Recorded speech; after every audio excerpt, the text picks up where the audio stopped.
Hello दोस्तों, welcome to class. तो आज हम सोलार फोटोवोल्टिक सेल देखेंगे और सेमीकंडक्टर देखेंगे।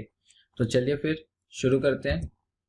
Solar photovoltaic cell, the conversion of the solar energy directly into the electrical power is termed as solar photovoltaic conversion and the device used for the same as termed as semiconductor. तो हमारा solar photovoltaic cell क्या होता है? जो हमारा solar energy आता है ये इसको डायरेक्टली कन्वर्ट करता है इलेक्ट्रिकल पावर में, और जो इलेक्ट्रिकल पावर में कन्वर्ट करता है उसे हम बोलते हैं सोलार फोटोवोल्टिक कन्वर्शन, और जो इसमें डिवाइस यूज होता है उसे हम बोलते हैं सेमीकंडक्टर। तो देखिए ये हमारा हो गया सोलार फोटोवोल्टिक सेल। यहाँ पे हमारे सिलेक्टिव कोटिंग लगे हुए हैं। ये हमारा सन से सोलार एनर्जी आ रहा है जो इसे एब्जॉर्ब किया थ्रू सोलार सेल। हम इसे डीसी सोर्स की हेल्प से इलेक्ट्रिकल पावर में कन्वर्ट करते हैं। ठीक है, इसके एडवांटेजेस क्या होते हैं? फर्स्ट होता है डायरेक्ट कन्वर्शन एनर्जी डिवाइस, जिसमें फोटोनिक एनर्जी को हम इलेक्ट्रिकल पावर में कन्वर्ट करते हैं। सेकेंड होता है नो मूविंग पार्ट्स, इसमें कोई भी मूविंग पार्ट्स नहीं होते। थर्ड, वाइब्रेशन और नॉइस बहुत कम होता है। फोर्थ, लाइफ स्पैन इसका बहुत ज़्यादा होता है। फिफ्थ, मेंटेनेंस कॉस्ट, इसका मेंटेनेंस कॉस्ट बहुत कम होता है। तो ये होता है हमारा सोलर फोटोवोल्टिक सेल। आगे देखते हैं डिसएडवांटेजेस। इसकी डिसएडवांटेज क्या होती है? इसकी एफिशिएंसी बहुत कम होती है जो कि 10% के आसपास होती है। अगर हमारा एरिया ज़्यादा है तो इंस्टॉलेशन कॉस्ट भी हमारा ज़्यादा होगा, और इसमें हमारा बैटरीज और इन्वर्टर यूज़ होते हैं जो कि हमारे लिए डिसएडवांटेजेस है। एप्लीकेशन, ये पोर्टेबल डिवाइसेस में यूज़ होता है, ऑटोमोबाइल में यूज़ होता है और स्पेस एप्लीकेशन में भी यूज़ होता है। Semiconductors, Semiconductors is an element with electrical properties between conductor and insulator, and generally material like Si and Ge have a property that at absolute 0 Kelvin temperature it becomes pure or perfect insulator। तो हमारा semiconductor element क्या होता है? एक electrical properties रहती है semiconductor में, जो कि जिसमें कंडक्टर और इंसुलेटर यूज होता है, जिसमें मटेरियल Si और Ge हमारा यूज होता है, जिसकी प्रॉपर्टी होती है कि 0 केल्विन टेम्परेचर में ये प्योर और परफेक्ट इंसुलेटर का काम करता है। तो सेमीकंडक्टर हमारे पास दो टाइप के होते हैं, एक इंट्रिंसिक सेमीकंडक्टर और एक एक्सट्रिंसिक सेमीकंडक्टर। इंट्रिंसिक सेमीकंडक्टर क्या होता है? जिसमें हमारा डोपिंग नहीं होता है, और एक्सट्रिंसिक सेमीकंडक्टर क्या होता है? जिसमें डोपिंग हम करते हैं, आइदर पेंटावेलेंट और ट्राइवेलेंट एलिमेंट। जिसमें क्या होता है कि हमारा इलेक्ट्रिकल प्रॉपर्टी है वो इम्प्रूव हो जाता है। तो ये एक्सट्रिंसिक सेमीकंडक्टर दो टाइप के होते हैं, जिसमें एन टाइप सेमीकंडक्टर और पी टाइप सेमीकंडक्टर होता है। N type semiconductor, by doping pentavalent element the valence electron density increases. तो हम जब भी सेमीकंडक्टर को डोप करते हैं तो हमारा जो वैलेंस इलेक्ट्रॉन होता है उसकी डेंसिटी इंक्रीज हो जाती है, जिसकी वजह से उसकी इलेक्ट्रिकल प्रॉपर्टी इंक्रीज हो जाती है। P type semiconductor, by doping trivalent element the electron hole is much more than the valence electron density. तो जब हम पी टाइप सेमीकंडक्टर को डोप करते हैं तो उसका जो इलेक्ट्रॉन होल होता है वो बहुत ज़्यादा डेंसिटी का हो जाता है, जिसकी वजह से हमारा इलेक्ट्रॉन डेंसिटी बढ़ जाता है, तो हमारा इलेक्ट्रिकल प्रॉपर्टी मटेरियल का बढ़ जाता है। तो ये होता है हमारा सेमीकंडक्टर्स और उसके कुछ टाइप्स। तो ये हमारा सिलिकॉन है जिसमें 4 वैलेंस इलेक्ट्रॉन होते हैं।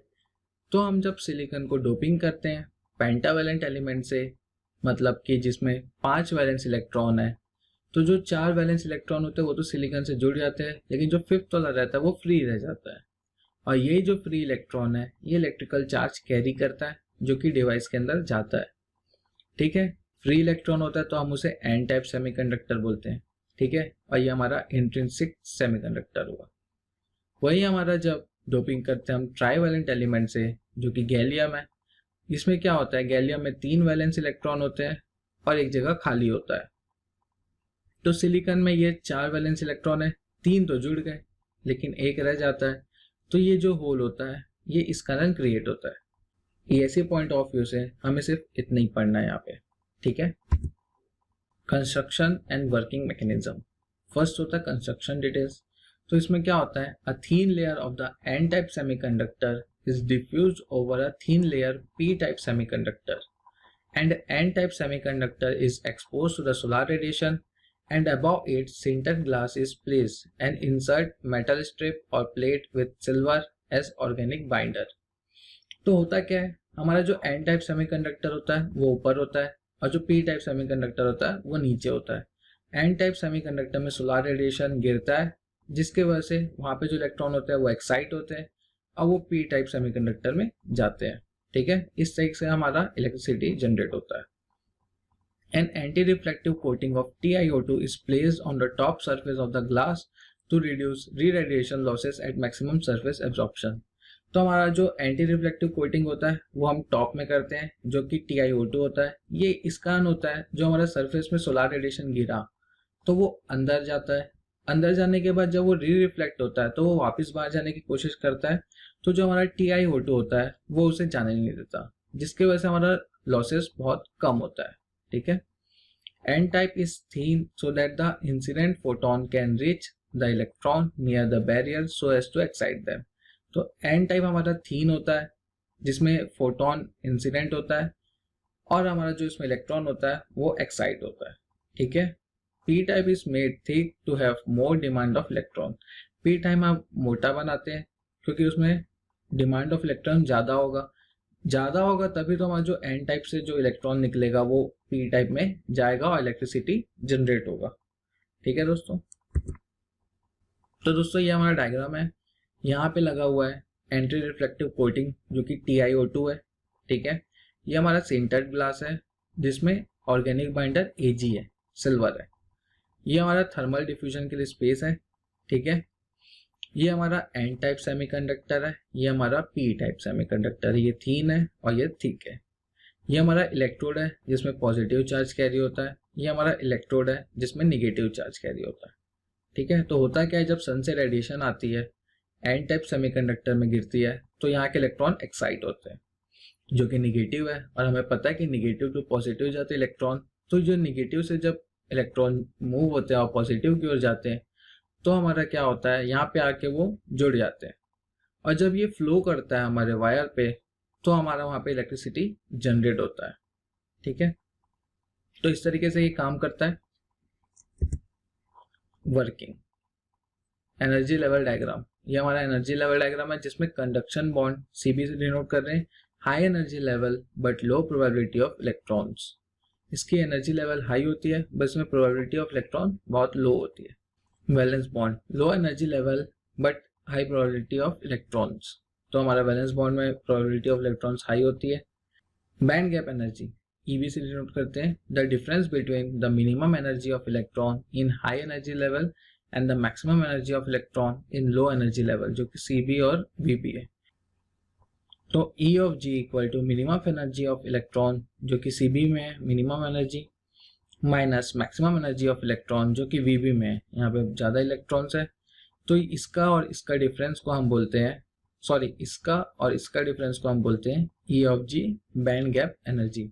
तो एग्जाम में ये पूछेगा तो आप निकाल सकते हैं। ठीक है, When the photons of sunlight having energy E of P strikes the n-type semiconductor, then it excites the electrons in the valence shell.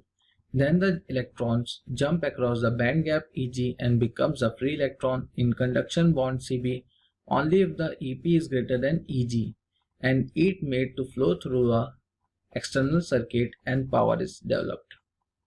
तो क्या होता है, जो हमारा सन से इलेक्ट्रॉन आया वो यहाँ पे गिरा, यहाँ से जब इलेक्ट्रॉन है हमारे ज़्यादा इलेक्ट्रॉन है यहाँ से जंप किए और थ्रू कंडक्शन ये यहाँ पे जाके अटैच हो गए, तो इसके वजह से जो हमारा इलेक्ट्रिसिटी है वो जनरेट हो जाता है। ठीक है, through external circuit. Note, Fermi level it is an energy level in which the probability of finding an electron is 50% and it is an imaginary or temporary energy level. तो Fermi level क्या होता है, हमारा एक energy level होता है जो कि इमेजिनरी और टेम्पोररी एनर्जी लेवल होता है। इसमें हमारे 50% ऑफ इलेक्ट्रॉन हम यहाँ पे देख सकते हैं। ठीक है, तो ये हमारा हो गया पूरा डायग्राम। जब सन से रेडिएशन आती है तो वो हमारे एन टाइप सेमीकंडक्टर में गिरती है। एन टाइप सेमीकंडक्टर के जो इलेक्ट्रॉन्स होते हैं वो एक्साइट होते हैं जो कि यहाँ पे जाते हैं, एक्साइट होके वो थ्रू वायर यहाँ से ट्रांसफ़र होते हैं और ये हमारे पी टाइप सेमीकंडक्टर में जाते हैं जहाँ पे पॉजिटिव चार्ज होती है। तो जो पॉजिटिव चार्ज आयन है वो नेगेटिव चार्ज आयन के साथ जुड़ जाते हैं और देखिए ये जो इलेक्ट्रॉन है ये पॉजिटिव चार्ज में होल में गिर जाते हैं। तो यहाँ पे हमारा इलेक्ट्रॉन बैलेंस हो जाता है और जब ये इससे ट्रांसफर होते रहते हैं, जब इसमें ये मूव होते हैं तो हमारा इलेक्ट्रिसिटी जनरेट करता है। ठीक है, ये हमारा जंक्शन या हम इसे बैरियर भी बोल सकते हैं जहाँ पे ये सारे प्रोसेस होते हैं। तो देखिए होता क्या है, एक बार सिंपल देखते हैं। इलेक्ट्रॉन है, इलेक्ट्रॉन जब एक्साइट हुए सन के रेडिएशन से तो वो यहाँ से मूव किए, मूव करने के बाद वो पॉजिटिव में गए, पॉजिटिव में जाने के बाद जो इलेक्ट्रॉन में एक्स्ट्रा चार्ज होता है या बैलेंस इलेक्ट्रॉन होती है वो हमारे होल में जाके गिर जाती है और सारा चीज बैलेंस हो जाता है। और इसमें जब ये मूव करता है तो इलेक्ट्रिक चार्ज कैरी करता है जिससे हम इलेक्ट्रिसिटी जनरेट करते हैं। ठीक है,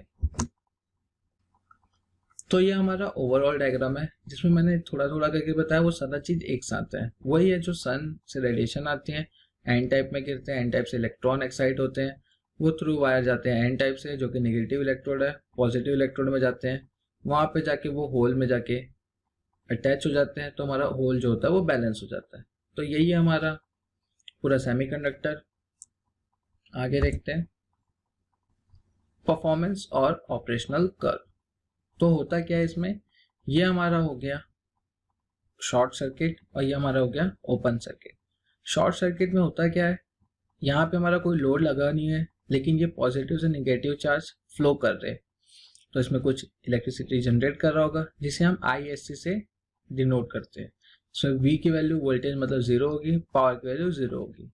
वही जब हमारा ओपन सर्किट होगा तो यहाँ पे I फ्लो किया है लेकिन यहाँ के रुक जाता है क्योंकि ओपन सर्किट है, तो इसमें I की वैल्यू 0 हो गई लेकिन कुछ तो वोल्टेज जनरेट हो रहा होगा तो उसे हम V ऑफ OC से डिनोट करते हैं। तो ये हमारा कर्व है जिसमें हमारा ये I ऑफ Y एक्सिस है and V of X axis है। जब हमारा V ऑफ OC होता है मैक्सिमम तो हमारा I की वैल्यू होती है 0, जब I ऑफ SC होता है मैक्सिमम तो हमारी V की वैल्यू होती है 0। वो हमने यहाँ से देखा। और ये जो फ्लो हो रहा है हमारा जो ये कर्व है, ये कर्व हमारा क्या डिनोट कर रही है, जैसे कि हम यहाँ पे हैं तो हमारा जब I की वैल्यू इतनी होगी तो हमारा वोल्टेज की वैल्यू इतनी होगी, अगर हमारा I का वैल्यू इतना होगा तो हमारा वोल्टेज का वैल्यू इतना होगा। ठीक है, ये कर्व्स हम ये डिनोट कर रहे हैं। और जैसे कि हमारा यहाँ पे क्या दिया गया है, हम एज्यूम कर लेते हैं कि ये हमारा मैक्सिमम वोल्टेज देता है और मैक्सिमम करंट देता है। तो क्या हो गया, हमारा VM ऑप्टिमम हो गया और IM ऑप्टिमम हो गया। तो इसमें हमारी P की वैल्यू मैक्सिमम मिल गई क्योंकि एरिया हमारा यहाँ पे ज़्यादा है, जहाँ पे हमारा एरिया ज़्यादा होता है तो हमारा यहाँ पे मैक्सिमम वैल्यू आती है। ठीक है, तो ये V ऑफ मैक्सिमम हो गया, I ऑफ मैक्सिमम हो गया। जब इन दोनों को इंटू कर देंगे तो हमारा पावर ऑफ मैक्सिमम निकल जाएगा। ठीक है, fill factor, it is basically the second law of efficiency which is defined as the maximum power obtained actually from the circuit to the theoretical maximum power condition with respect to V of open circuit and I of short circuit। तो हमारा जो fill factor का formula होता है वो क्या होता है, मैक्सिमम जो हमारा वैल्यू आया और जो हमारा थियोरेटिकल मैक्सिमम पावर आया उसे हम दोनों को डिवाइड कर देते हैं। तो P of maximum upon theoretical maximum power, तो क्या हो गया P of maximum VM into IM यहाँ से। ठीक है, और ये हमारा I of short circuit into V of open circuit, तो ये हो गया हमारा फिल फैक्टर। तो ये हमारा एक क्वेश्चन है, a photovoltaic cell has an open circuit voltage 0.5 volt and short circuit current is 0.8 ampere. Determine the maximum power from the solar cell if the fill factor is given as 0.8. B. Determine the current corresponding to maximized power of the voltage is 0.45 volt. The solar cell has a conversion efficiency of 10% whereas the beam radiation is 900 watt per meter square. Determine the minimum area required of the solar cell if the diffuse radiation is 5% of the beam radiation.